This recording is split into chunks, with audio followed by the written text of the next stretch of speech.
Hey, what's up, guys? Ramon here from Wholesale Sharks Present, here live at the Dispo Sharks studio. We are very excited because we have some amazing guests that are joining us today. Before we begin, I want to thank my co-host, Annette. How are you doing today, Annette? Good, thanks so much. My name is Annette. Awesome. Before we begin, I want to thank everybody that already registered for the upcoming event. August is January 20th. I think we changed the date to January 20th. If you haven't gotten tickets yet, please do so. WholesaleSharksPresent.com. This is going to be massive. Networking is one of the big keys for growth. So before we begin, Annette, and we bring in our guests, just quick introduction from your end, Annette.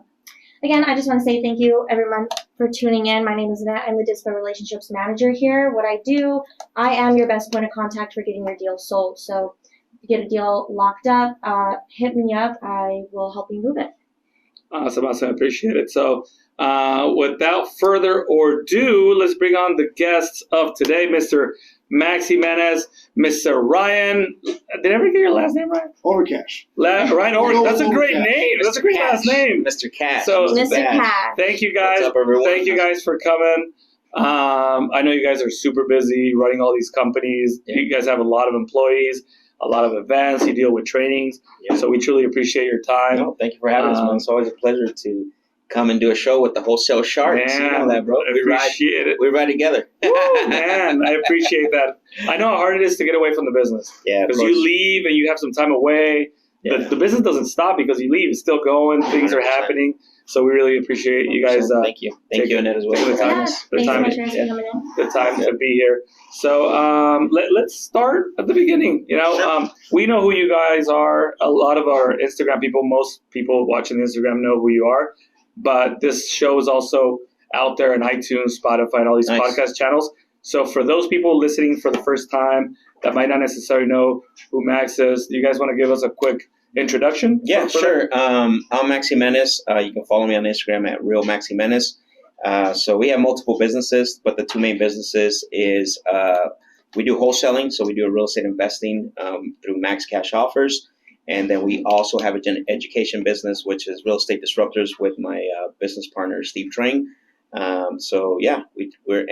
It's mostly focused on training real estate sales. We're heavy on real estate. So, yeah, appreciate that. And then, Ryan. Awesome. Yeah. Ryan Overcash. You can follow me at the Real Ryan Overcash. Linked up with Steve and Max a little over a year ago. I was trying to get my own wholesale business up and running.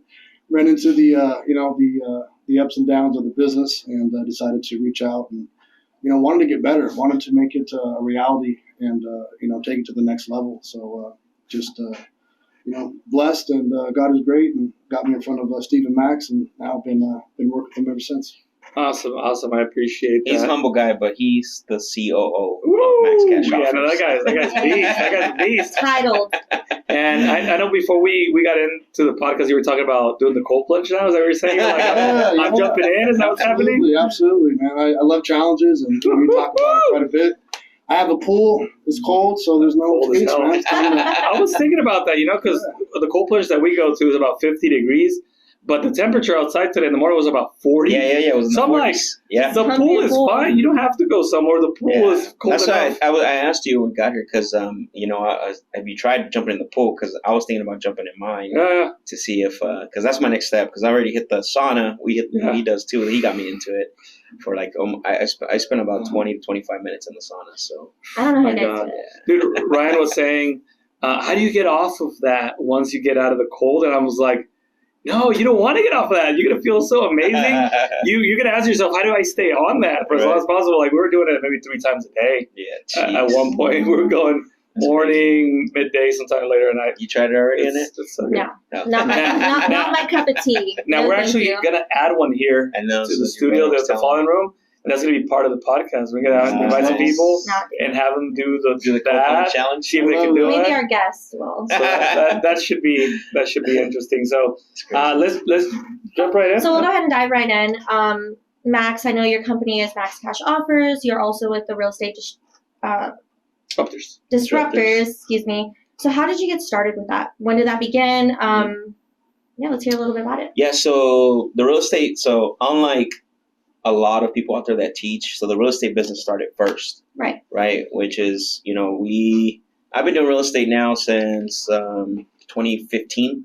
So got into wholesaling first, right? Now we do all kinds of other stuff, flips and all that. And then, so got into real estate 2015, didn't go to full time till like middle of 2016. And then in 2016, I met Steve, which is my business partner. And so what's crazy was I actually worked for him for about 3 months when I was still learning the business, and he had a position, because I was trying to get away from my job. So then I saw an ad on Craigslist and I applied for that ad, inside sales agent, and then I went to work for him, but I was still wholesaling on the side. That's what a lot of people don't understand. Like, you don't have to jump into this business like right away if you can't. Yeah. Like baby steps. Yeah, baby steps if you need to. For me, it was like I was doing it for so long. I was ready. When you're ready, right? And I wasn't like financially like set. Like I have a family, right? And I have a real good paying Gorgeous job. family. Gorgeous thank family. you. I appreciate it. And and so good paying job, right? And so I took the risk and I went and got that job that paid me probably half I was getting. Mm-hmm. But I was only there for 3 months because I was still working on the business on the side. Right. And so I ended up getting my first deal. I made like almost $12,000 on my first deal. Congratulations. Yeah, thank you. That's awesome. That's huge. For most people that don't know, like that's, or have never done it, that's it's that's either half a year's pay, right? For someone or maybe. And I mean, more than the money for somebody that's trying to change their life, isn't that like proof of concept too? Like screw the money, you can make 2,000, you can make 3,000. Yeah, it's the proof that something works, right? Yeah, and you know what's crazy is exactly that. But the other thing too is that it didn't come from direct mail. It didn't come from bandit signs, because that's what I was doing back then. Right. It actually came from a relationship that my wife had at her work. It was a lady that had a condo that they thought they were going to rehab it, and they gutted it all out, took the carpet out, ripped out the cabinets, and it sat there for a year and a half. Oh, them making the mortgage payments, right? So, but they didn't realize that they could sell it that way. They thought, it's like everybody, right? Buy a house, fix it up, sell it on the market. We need to wait till we fix it. Yeah, traditionally, always, right? Thinking traditionally. But so I got that deal, and then I went on my own for about a year and a half. That's when I met Ramon, I think in 2017, right, bro? Yeah, you were Rodrigo first. You were at the mall, putting the signs at the mall. Yeah. You guys were doing a lot of door knocking. Yeah, we're doing door knocking. You're setting some of the listings our way. Yeah, cold calling and stuff. And then in 2018, I ended up partnering up with, me and Steve stayed really good friends. Right. So in 2018 is when we partnered up. I want to say March 2018. And it's funny, like Max Cash Offers, I didn't really want that name. I didn't really like it because I thought it was cheesy, right? Because I'm Max, Max Cash Offers. No, so so that's now hindsight, right? I say okay, it was a good idea. Steve came up with it. I can't take credit for that one. And so he asked me, like, do you want to, like, what do we name our business? And what about Max Cash Offers? I'm like, man, I don't know about that. But then as we started going to appointments and we started to, go to, talk to sellers, well, they would see like the company name. They're like, oh, I see what you did there. And it would instant. They get the Max. Yeah. Max Cash Offer. We're going to get the Max.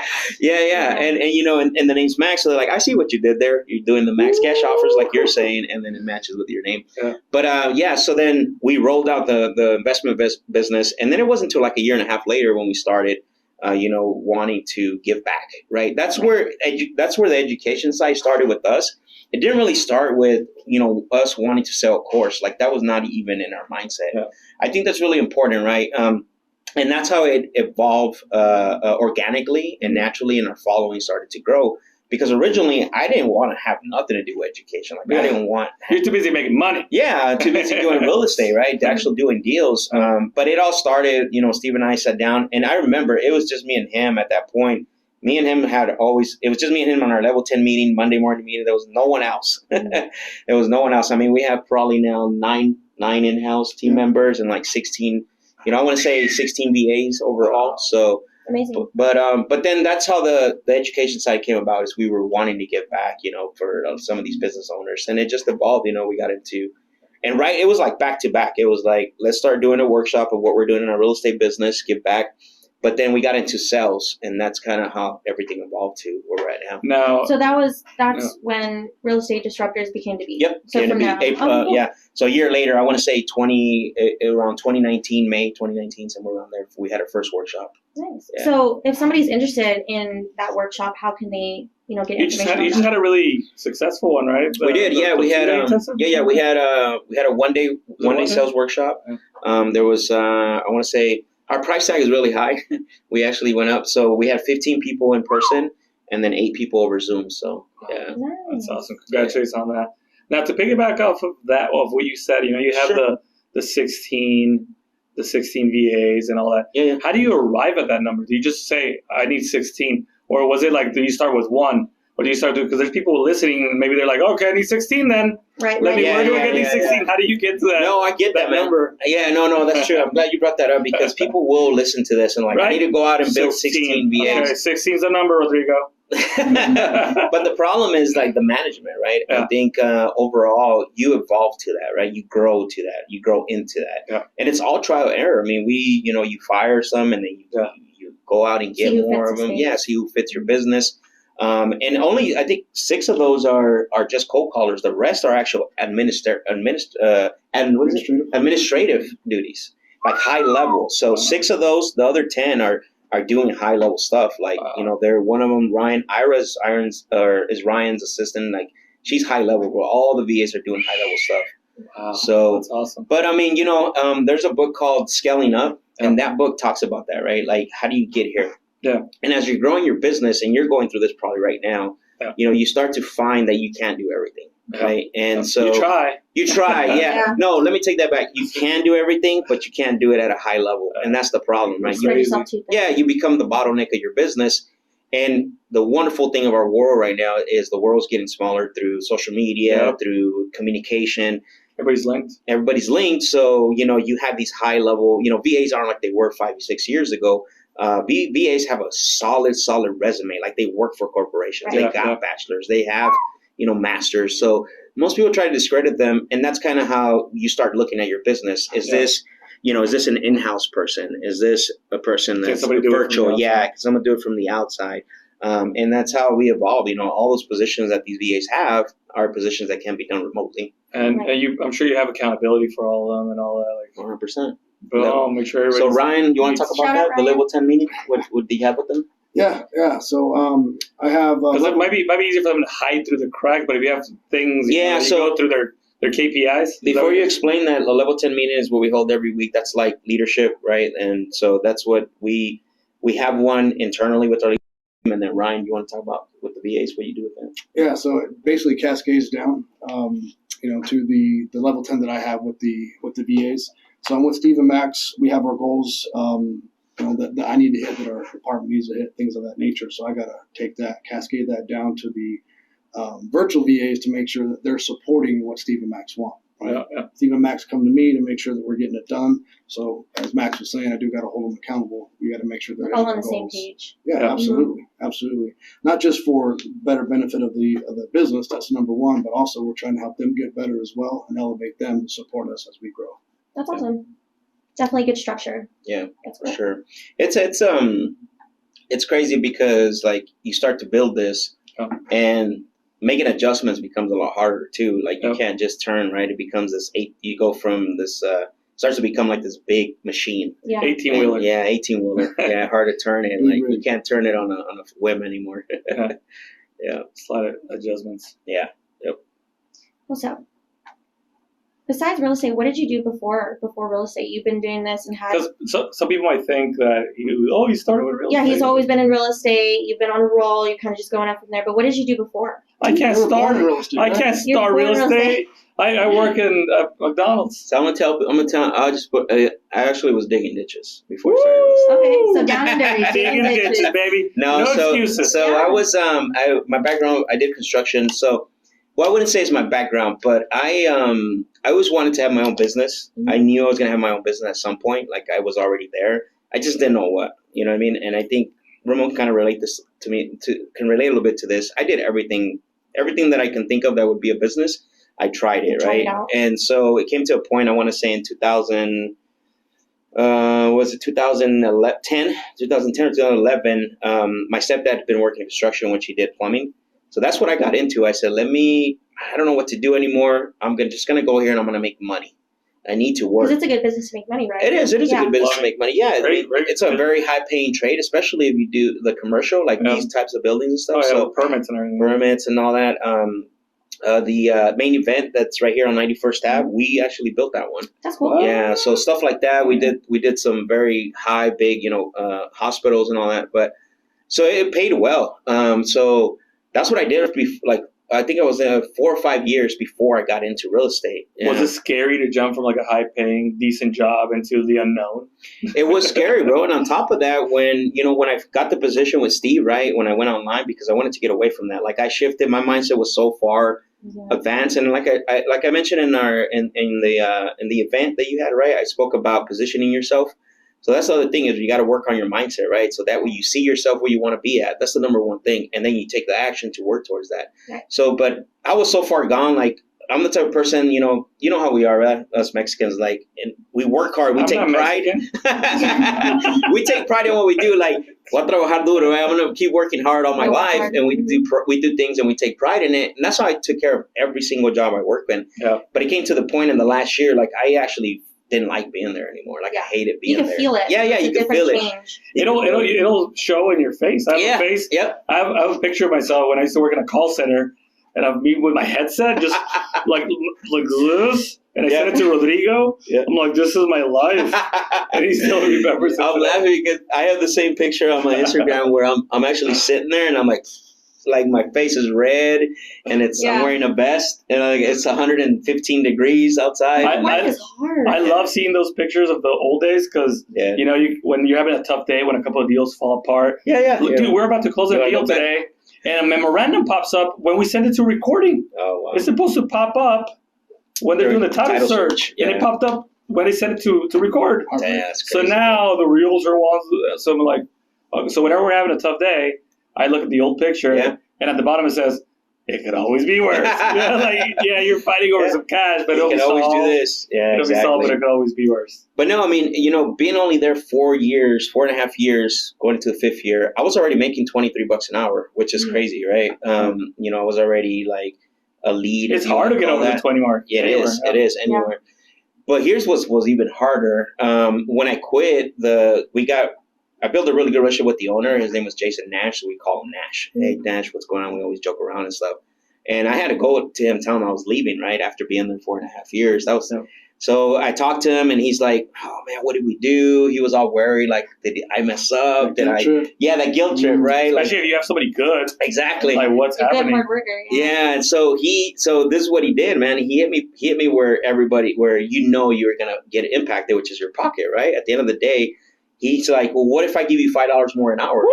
So I was like, 28. That's a big job. Dude, they used to pay me like $16 an hour at the call center with my headset. Right. So $28 an hour. I think about it twice. I know. So I did. It really shocked me. It shocked my system. It numbed me a little bit. Woo! And then like my wife started coming to my mind, my kids, and I'm like, man, that's a lot of money. And for someone that's getting paid hourly, it's a lot of money. Oh yeah. And so I was like, you know what? It's like making OT every day. Yeah. And just out of respect, I told him, hey Nash, you know what? I really truly appreciate the offer. Can you give me till tomorrow to think about it? Or can I sleep on it? Yeah. That's what I told him. Can I sleep on it? Think about it. He's like, yeah, man. I really want to keep you here. But what saved me, bro, is that I was working out on, where Dove Valley is, the road, Dove Valley and I-17. Yeah.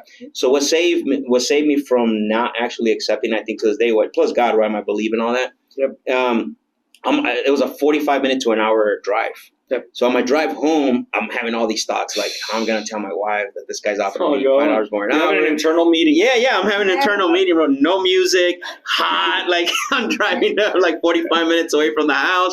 And I'm thinking, like, how I'm going to do this? Like, I got to sell my wife one. I got to tell her why I'm not going to take $5. All these thoughts. But one thing that I thought, like, halfway home, I'm thinking, like, you know what? I'm thinking to myself, if I was that good, like, why am I not getting paid that now? Already. Yeah, already. That's what, bro, But mind you, I was already like, my I was there physically, but like spiritually, mentally, I was not there. Dead inside. Yeah, I was not there. Checked out. I'm not alive. And so it was an easy decision, right? But because of that, because I positioned myself mentally, so I got home and I told my wife, and she kind of saw all the hard work that I was doing. She even helped out. Like I would take my son with me to put out bandit signs. Yeah. They would put all the stamps on the letters already, right? Send them out to sellers. And she's like, well. So this time you were already working on your side hustle, which is the whole. Yeah, for about 9 months. 9 months. Have you already made that check? No, that was after I quit. So you quit and then went to work for Steve for those 3 months, and then I got the check. The conviction and the self-belief that you have, brother, like unbelievable. And that's the one thing that everyone should be taking away is they got to have that conviction, that mental belief, toughness, and that belief in yourself. Because you're throwing yourself into something that you have you're like, maybe it works, maybe it doesn't work. Well, you have a guaranteed check, stable financial, money coming in, going straight into entrepreneurship. Well, you don't even know your next check is going to be. That's huge. That's, I mean, anybody would be terrified of that. There's I can't remember the book, but and you're Mexican. Yeah. This shouldn't be happening to me. No, I'm just kidding. Hence why you were late 30 minutes to our podcast. I was 30 minutes. I'm so sorry. I told him I was going to call him out on it. Listen, when you invite a Mexican to a party, if you're going to start at 6, you need to tell them at 5:30. Hey, I should have told him it was 11 Mexican Standard Time, which then is 11:30. Oh man, that's funny. There's a book, I can't remember the name, but it says that entrepreneurs are selfish. And the reason why we're selfish, not in a negative way, right, connotation, but we're selfish enough to take that risk, right? Because, when we're taking this risk, like you said, right, that's a lot of money on the table. You got to think about that. Yeah, and then it's guaranteed. Yeah. And in essence, you're thinking about yourself, right? But at the same time, you already know your potential, your belief, like he says, your conviction. So, now when you look at all that, the selfishness doesn't mean like a negative. It's not in a negative sense, but you're taking that risk just for yourself, and not just for yourself, but for everybody else. Yeah. You're making that decision for the whole ship that you're driving. Yeah, the whole ship. Hey, this ship might take us here, or it might take us the other way. Yeah. Yeah. You never know. You never know. So for people that are watching, you already had your side hustle kind of going on when you decided to quit your job. Yep. And which is admirable, you hadn't made a deal yet. No. Yeah, I mean, and you're like, I'm done. Work. Yeah. For people, I'll share with you real quick because I want to add to that. Here's the thing: is that I didn't know what self-development was. Right, I had no idea like what it was to read a book and stuff like that. But there was 3 years prior to that, I started like seeing positive quotes, and I liked that. Right, I started to get into that, and then I would go look who wrote that, like who was that, and then it was more and more and more. So it wasn't like it wasn't something that happened overnight on the mindset thing. Yeah, it was slowly going there. You were setting all those little mind bits for the past 3 years. Yeah, elevating. Exactly. Sure. Exactly. Yep. Wow.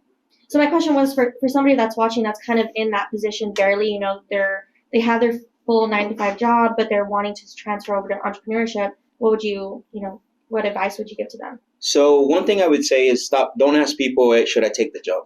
That's the first thing. Like that drives me really nuts because if you have to ask that, you're not ready. Right. Right. Yeah. If you have to ask somebody, you're not ready. Now you can ask for guidance. Like, what are some things that I should look out for? What are some things like, baby steps. We interviewed a guy, was it the beginning of the year? Which one? The guy that asked me at the end. Oh, sure. It was the beginning of the year, right? So we interviewed a guy, he came in, we were giving him the greatest opportunity possible. And then at the end, he comes out with the question. He's like, he looks at me and he says, what would you do if you were in my position? I'm like, oh, I know you just didn't ask me to make this decision for you. I was like, you asked the wrong person. So I said, you know what, man? I said, honestly, what you should do is you should probably go home, think about this, forget about this whole interview, and think about what you want to do in life. So you said that? Yeah, I told him that. He was in there. Isn't it crazy how some comments or questions just throw it off? Like, well, that's an indication that he just wasn't ready. Yeah, it's an indication, right? So that's the first thing I would say. Is stop. If you have to ask someone, should I take this jump? What do you think? Yeah, what do I think I should do? Then then it's not time for you to do that. Now, the other thing too is that I've never told anyone, hey, just jump, screw it, risk everything. That's not my way of telling people that. Because again, it's people's livelihood. They got responsibilities. I get it, family and all that. I did it. That's me, right? I think you have to really consider, is this something you really want to do? And there's two things that people always lack, which is, what is the vehicle that I want to take? And do I believe myself that I can do that as well? Yeah. And all ways aren't the same way as it doesn't work for everyone. Like you jumped and it worked and you got a deal because of your hustle. Mm-hmm. You weren't just looking at the bandit signs. You got it from a relative. Yeah. So you were looking everywhere, not just at the bandit signs. Yeah. And I know people, all nets. I know people that don't jump in and they'll jump in for a little bit and they're like, oh shit, and they run back to the job and it worked. And then they'll jump again. Yeah, yeah. Oh shit, it didn't work. And they run again to the job. And then it's not till like the third or fourth try that is all of a sudden it starts clicking and working, and no shit, I'm not going back to my old job. A couple of deals came in, like Manny. Manny is a perfect example. He's jumped in like 3 or 4 times. He keeps going back to the cell phone sales. Now it seems like he's kind of ready. All of a sudden, he's renting our office, our old office. He's like, I want your office now. I'm like, oh crap, all right, cool. But they started doing deals, but it wasn't until like third or fourth attempt at jumping that he managed to finally catch some, Yeah. No, again, going back to, just to add a little bit more to that answer is that, again, you got to find out what that vehicle is, because it's not going to be the same for everybody, right? And Ramon just said it. It's not going to work. Like, that's why a lot of stuff on social media drives me nuts, right? Because do this, do that. Like, it's going to work. People believe it. They do. This is the right way to do it. Yeah. Right. It's not the right. It's the right way for you and your family. Whatever you want to do. If you're happy, if the bills are paid, there's food in the fridge. Exactly. Everybody's happy when you get there, and that seems to be working. Do it as long as you want. Exactly. Right? Always don't necessarily. But yeah, those tips, if you don't ask anybody, should I take the jump? Because then you won't be ready. Find what vehicle you want to pursue, because maybe real estate's not your vehicle. It could be something else. Other thing too is find out if you really want to be an entrepreneur or you want to link up with someone, an entrepreneur. I mean, Ryan is an entrepreneur, right? Mm-hmm. Ryan's his own individual as within the business, right? I don't see Ryan as an employee. I don't even call him an employee. He works with you. Yeah, he works with us. He works with us. Yeah, that's one thing we told. We have this new guy starting January 3rd, and he's like, "Hey, I'm excited to work for you guys." And I stopped him right there. I'm like, "You don't work for us, bro. You work with us. This is a ship. We're all rowing. We're all growing together." And there's nobody here that works for us. Like, everybody works with us to achieve a common goal. That's awesome that you adopted that, because that's one thing that's one of my pet peeves. When I see guys, especially entrepreneurs, oh, you're my employee. This is my employee. Like, my guys are crushing it. Like, you own them? Like, where do I buy some of these? Yeah. I think we have that vision, and it all becomes more like a family. Yeah. Because right here, that's how I consider it. Exactly. We're all family. We're all trying to make everybody better. We're all trying to grow. Yeah. At the end of the day, if you enjoy what you do and you love what you do, you'll just start growing. Everybody starts growing. Yeah. And especially for newer companies, like for us, I feel like we're at the ground floor. Yeah. We're all our head of our department. Right. There's not really somebody that oversees anyone. Yeah, yeah. So there's, the sky's the limit. Like, somebody could be overseeing some other people, and that's the right time to grow. Because if you go into a big corporation, 1,000 employees, odds are they're already set up. Yeah, literally. Yeah, you become a number. We're gonna switch gears here a little bit. Max, I'm curious about your morning gift. What is that exactly? She's heard us speak about a morning gift. Ramon's like, you got to ask about the morning gift. Ask about the morning gift. So that's part of my morning routine. And I try to do that on a daily basis because, again, right, I asked this question at the workshop, like, what do you need to build a house? What's the first thing you have to do to build a house? Foundation, right? So I'm a believer that if your morning routine, if your foundation of the day, which is your morning, right? Yep. If you don't have a morning routine, how you expect to build the rest of your day on that? There's no way, right? You coming in, you wake up, late. Let's say you got to come into the office, or frazzled. You're running late, or whatever the case may be. Like, your day is gonna go totally opposite of what you're expecting it to. So part of my morning routine is I like to give back so I have my gym. I wake up in the morning, I do my breathing exercise, I go to the gym, I do the sauna, I get back and I write down my top 3, and then somewhere between 7 and 7:30, I'll give. That's my gift. And what I mean by that is that's what I'm giving to the world. That's what I'm giving to those that follow me to help them, whatever the case may be, right? And it's not for everybody. That specific post is for somebody that's watching and might be struggling with something. Because this doesn't fail. It doesn't matter if it's 1 or 2 messages, and you probably experienced this too, Ramon. I'll get a message saying, "Bro, I needed to see that." Yeah, you actually impacted somebody. Yeah, exactly. Mm-hmm. Yep, I needed to see that today. I appreciate you for posting that. I mean, I got people that text me because of those posts, right? And we might think it might be something silly, but I don't take it silly. Like, that's my gift to the world, gift to somebody that's going through something. I really admire that because social media could be so toxic nowadays. Yeah. Oh, yeah. I mean, so toxic. I mean, so having something like that, something positive being thrown out there, I think that's really cool. So yeah, and and it sets a good karma, good mood for me as well too, right? Like, I receive from it, right? And it's something I've done good for somebody. Yeah. Love it. Tell me about the importance of linking up with the right people, because I know there's a lot of people that have been in this business for so long, years, and you see them and they're in the same place. Yeah. They're always going to the meetups. They're trying to figure it out, but they don't seem to get traction. But then you have people that have been here for a minute, and all of a sudden they're going, and it looks like things are happening. But do you think that has to do, and some other people out there, do you think that has to do with maybe linking up with the right people too? Or so it's twofold. I think one, or maybe linking up with the wrong people or causing some people to go the opposite. So it's not. I was a fault to that when I first started. Like, I didn't network. They've asked me if I was to do this all over again, what would I do different? My number one thing is network with the right people as fast as possible. It's a relationship. Yeah, exactly. Because at the end of the day, this is what it is. It is a relationship, right? That's why we're here. That's why we're talking. I mean, that's why, when I met Rodrigo, like, we hit it off well. I mean, he was a hustler. He was, he was a mover and shaker, and we aligned. And that's the thing that I didn't do fast enough. But there's also a second fold where people actually have fear of, there was a quote a while back that I said, people don't want to start because they don't want to be seen starting at the bottom, right? Yeah. You associate with Ramon. He's driving a Lambo. We're running a big company, right? And we're education across the country, training the top trainers. So people come around that, and instead of being humble, instead of wanting to accept and network so you can learn from us, learn from Ramon, learn from myself, learn from Ryan yourself, they shy because, and it's ego too. That's the other part. You know what I mean? Something you have to put your ego aside, and you have to, aside from networking for the right people, I believe you have to network with the right people. Yeah, but all those factors come into play. Like, you got to stop being, you can't act like you know everything if you don't. It's incredible. It's incredible. I mean, we do the networking events every quarter. We've had a couple of successful ones in the past. The next one's coming up January 20th. And, I keep hearing stories of people meeting other people at the networking event and doing deals with these people. All of a sudden, I met this guy at the event. We just did a thing. Or going to like the one-day intensive, I got a message from someone, hey, we just got a deal for $40,000 after we implemented that one strategy. So, I mean, I think it's those are action takers, right? Those are the people that they're there for a purpose. That's the other problem too, is that what are you going to the event for? Are you there? Are you there for a purpose, or are you there just to hang out? Because I know every event I go to, I try to, it's called proximity, right? We're close to people who can help us. Yep. But if you're there for the wrong purpose, then you're not gonna find it. Yeah.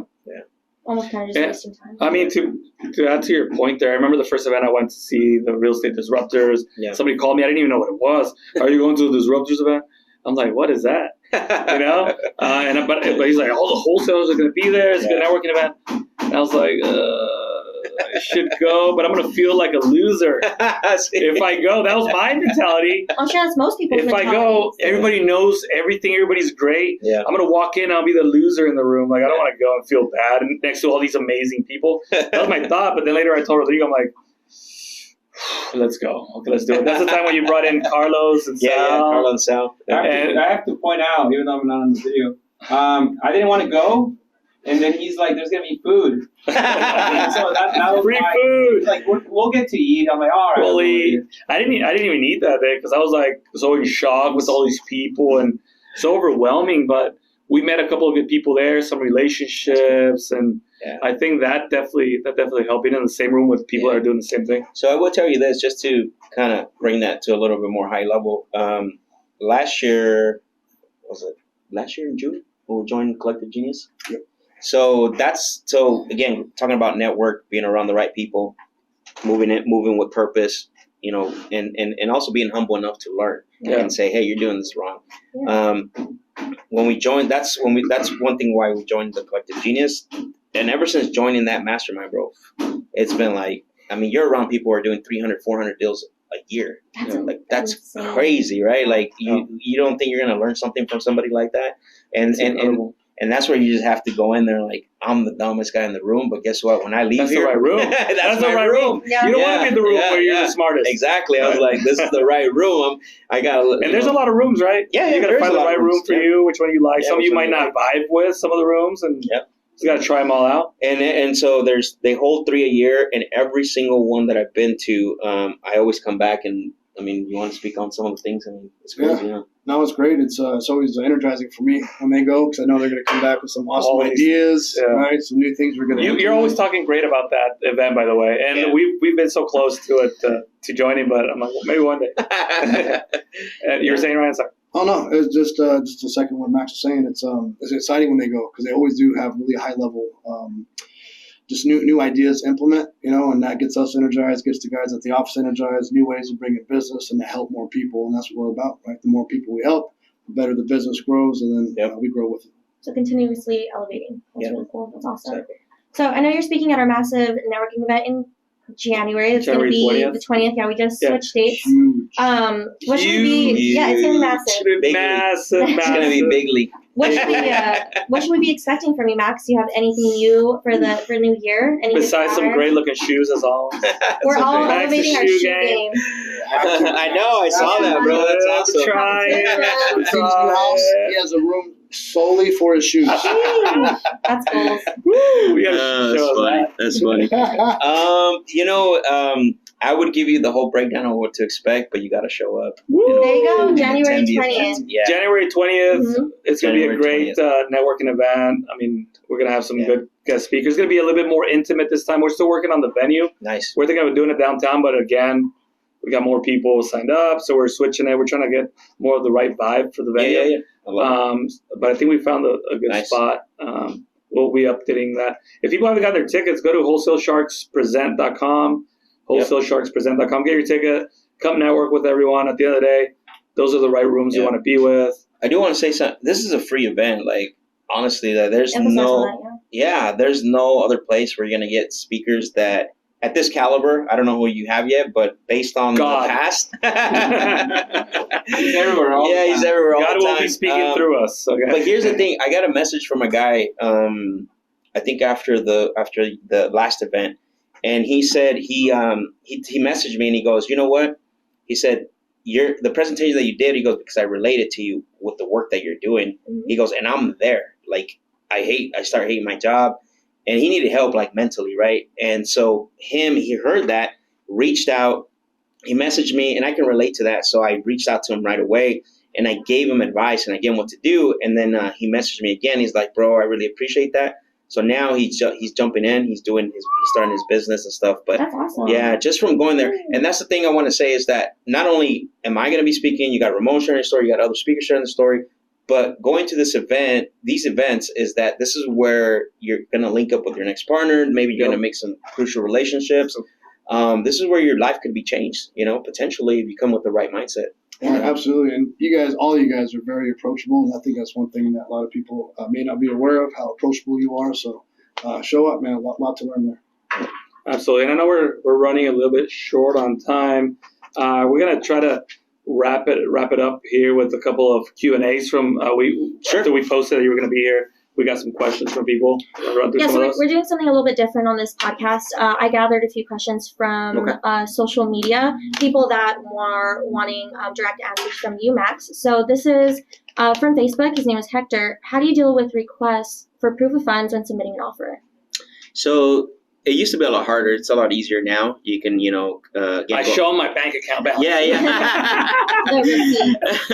Just show him receipts. No, we can do that now, but I get where he's at. Just build a relationship with the hard money lender. They're all available.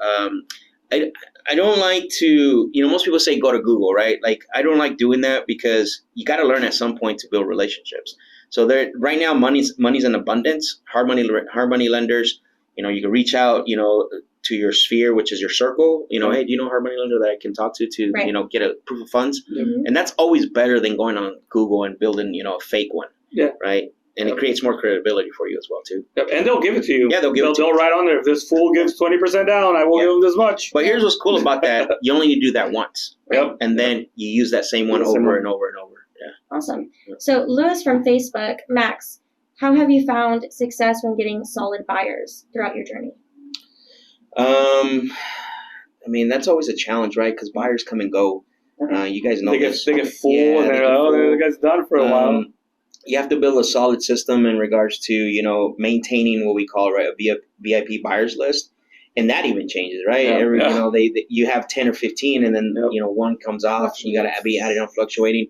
It's honestly, I think maintaining a good solid buyers list is probably just as much work as maintaining, going after sellers as well too. Yeah. And the biggest thing is relationships. That's what you guys are talking about. Relationships. Buyers are a lot different than sellers, where it's transactional. Mm-hmm. Even though you're doing transactions with the buyer, that's continuous, right? It's not a one-off.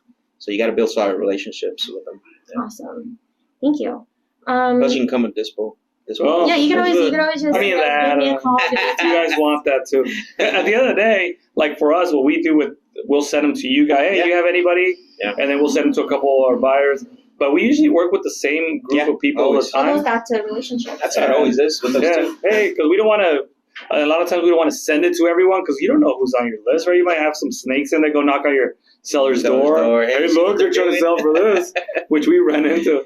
So it's always going to reach out to your immediate circle and then go from there. If nobody bites, then just try to push it out to more people. Yep, exactly. So Nikki from Instagram, I keep hearing the word hedge funds. Is that the jackpot when it comes to successfully selling deals with ease?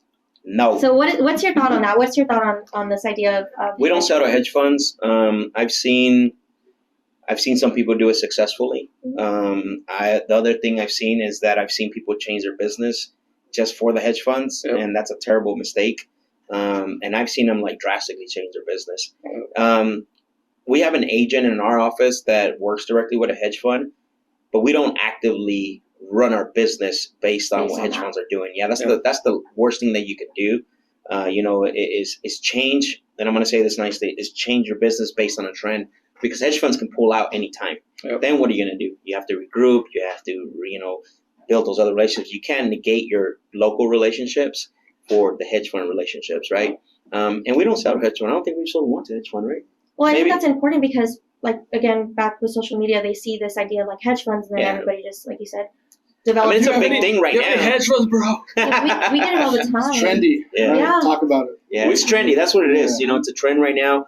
Obviously, they're gobbling up, a bunch of properties, but that doesn't mean that's going to be forever, though. So, you still can't negate. You still can't. And it's seasons. Yeah, seasons. We've seen it. One deal I worked with you on, we're selling to a hedge fund. All of a sudden, they wanted it the week before, the week after. We already hit our goal. Our numbers were done. So we've tried selling 2 deals to hedge funds, and it was a bad experience. Okay. Yeah. So that's been our experience with it. And they usually come back and they price drop you. So you need to leave room because after our inspection. I consider Open Door a hedge fund, right? We went on a contract with them. They came back and price dropped us $100,000. Crazy. And then we sold it to another private hedge fund. Another private hedge fund.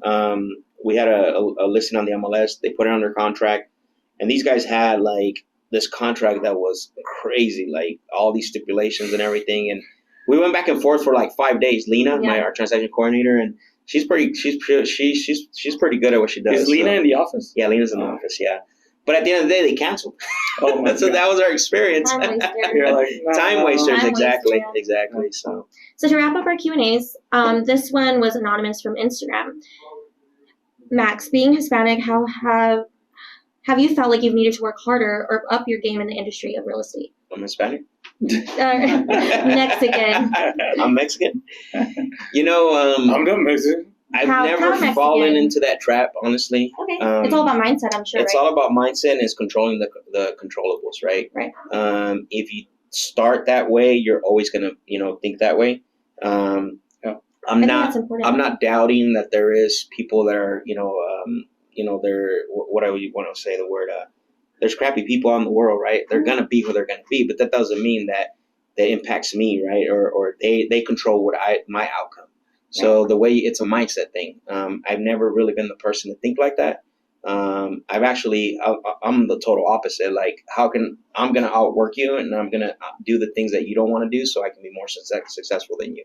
So then it doesn't come to, I need to work more because of my race or who I am. It's more of, I want to do this, and I'm going to work my hardest to get to this point by working hard. And I think it's awesome because a lot of people do fall into that like narrow mindset. Oh yeah. So thank you so much for that. Mm-hmm. Ryan, did you have anything to add? I was just gonna say. Are you also Mexican? That being said, I am.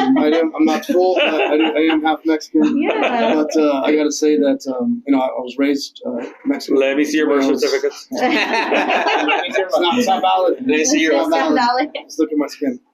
No, but I just think that for both of you guys and everyone in the Mexican Hispanic